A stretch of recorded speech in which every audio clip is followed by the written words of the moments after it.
لوگوں کو ان کے حقوق کے حصول کے لیے ایک تریاق کا کام کرے گی. پنجاب اٹھے گا، پنجاب اٹھ رہا ہے. 15 دن کی بات ہے، پاکستان کا نقشہ تبدیل ہوگا. سر مردان میں آپ پر کچھ FIR کٹ گئی ہے آپ کی CX پر بھی، تو اس کی کیا ریزن ہو سکتی ہے سر؟ کیوں آپ پر FIR ہو رہی نہیں، ہے؟ یہ پنجاب میں نہیں، جدھر مردان نہیں، جدھر کنونشن کیے ہر جگہ پہ پرچے ہوئے ہیں. تو لہٰذا ہمیں پتہ ہے جدھر کنونشن کے لیے جاتے ہیں. آپ نے دیکھا دیر میں انہوں نے ہم پہ گولیاں چلائی، انہوں نے ٹیئر گیس کیا، ثوابی میں سارے راستے روکے. مردان میں بھی آپ نے دیکھا ویڈیو آ رہی ہے. ہر کنونشن کا جو ہے ہمیں FIR کی شکل میں اور پکڑ دکڑ کی شکل میں جو ہے نتائج بھگتنے پڑے ہیں. ہمیں پتہ ہے ہر کنونشن کے نتائج ہوں گے، ہر کنونشن کی قیمت ہوگی، جلسوں کی قیمت ہوگی، اور بصد و خوشی ہم ہر قیمت ادا کرنے کو تیار. آج بھی میں اسلام آباد ہائی کورٹ آیا ہوں. مردان اور ثوابی میں جو مجھ پہ FIR ہوئے ہیں ان میں ضمانت کے لیے حاضر ہوا ہوں، اور انشاءاللہ تھوڑی دیر میں میری ضمانت ہو جائے گی. اس کے بعد جو ہے نئی FIR لینے کے لیے، نئے الزامات سمیٹنے کے لیے نئی جگہوں کا رخ کریں گے. اچھا مروت صاحب، شاہد خاقان عباسی صاحب نے کہا ہے کہ یہ جس طرح کا الیکشن ہو رہا ہے، میں تو ایسے الیکشن کو نہ لڑنا چاہتا ہوں اور ایسے الیکشن کبھی قبول ہی نہیں ہوں گے. انہوں نے تو ایڈوانس جو ہے ایک مسلم لیگ نون کے رہنما ہو کے جو ہے وہ خدشات کا اظہار کیا ہے، اور کہہ رہے ہیں کہ یہ جو الیکشن ہوں گے اس کو کوئی بھی تسلیم نہیں کرے گا. شاہد خاقان عباسی کو اللہ نے ایک بڑا مقام دیا ہے. نون کے ہوتے ہوئے بھی وہ اپنی ضمیر کی بولی بول رہا ہے، اور ایسے لوگ تاریخ میں ہمیشہ یاد رکھے جاتے ہیں. چاہے شاہد خاقان عباسی ہو، چاہے مصطفیٰ کوکر ہو، چاہے وہ تمام لوگ ہو جو آج پاکستانیوں کی بنیادی حقوق کی آزادی کی بات کرتے ہیں.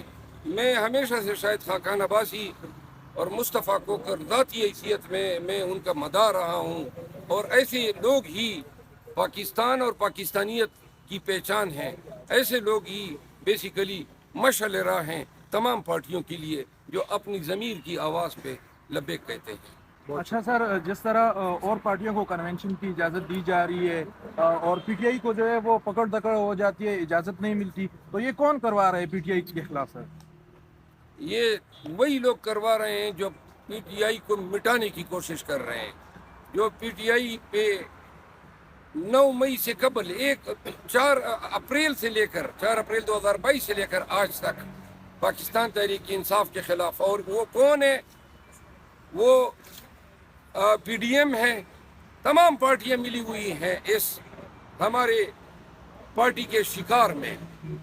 وہ تمام ریاست ہیں، اسٹیبلشمنٹ ہیں، یہ سب لوگ ہمارا شکار کر رہے ہیں، مل کے کر رہے ہیں تاکہ الیکشن میں آنے تک PTI کو اتنا کمزور کیا جا سکے. لیکن آپ دیکھ رہے ہیں کہ ان تمام ظلم اور جبر کے ان طریقوں نے وہ ریئیکشن دکھا دیا کہ وہ مٹ گئے، وہ فنا ہو گئے. نواز شریف 40 دن گزارنے کے باوجود ایک جلسہ تک نہیں کر سکا ہے آج تک، اور نہ کوئی دوسرا لیڈر کر سکتا ہے. ہم روزانہ کر رہے ہیں. ہمیں یہ لیول پلینگ فیلڈ دیں. اسلام آباد کے کوچے بازار، گلیاں، محلے سب ہم بھر کے دکھائیں گے. ہم 2-2, 3-3 ملین کے جلسے آج کر سکتے ہیں، اس پوزیشن میں ہے.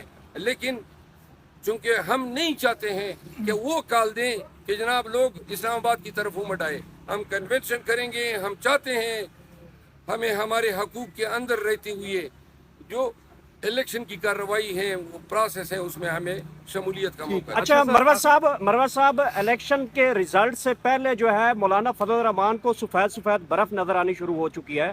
آپ کچھ کہیں گے کہ ابھی تو الیکشن ہوئے نہیں ہے اور ان کو سفید برف جو ہے وہ نظر آنا شروع ہو گئی؟ بہت سو کو اب یہ سفیدہ نظر آئے گا. وہ تمام پارٹیوں کو یہ سفیدہ نظر آئے گا. کسی کو برف کی شکل میں، اور کسی کو خواب میں بیانک خواب آئیں گے، اور کسی کو جو ہے وہ تشنج ہوگا، کوئی اپاہج ہوگا. بہت سی بیماریاں، بہت سے خواب، بہت سے جو ہیں وہ دور کی کوڑیاں لائی جائیں گی. مطلب اور غرض یہ ہے کہ الیکشن جو ہے پوسٹپون کرائے جا سکے. KP میں لوگوں کو اٹھتے دیکھ کے اور پنجاب اور بلوچستان میں 1 ہفتے کے اندر جائزہ لیں گے کوئی ایک بھی پارٹی جو ہے اس طرح کے کنونشن کا انعقاد نہیں کر سکتی ہیں جو آج کے حالات میں ہم کر رہے ہیں. تو لہذا یہ کافی ہے ان کو بیان خواب دکھانے کے لیے. Thank you sir. آخری سوال ہے سر، جس طرح آپ پر FIR ہو رہی ہیں، اس کے علاوہ کوئی تھریٹس وغیرہ بھی مل رہی ہیں؟ وہ تھریٹس تو جو ہیں ملتے اب تو تھریٹس ہمارے لیے کوئی اپنی افادیت ہی کھو گئے ہیں. اب ہم تھریٹ سے بالا ہیں، ہمارا علاج تھریٹس نہیں ہے. شکریہ سر.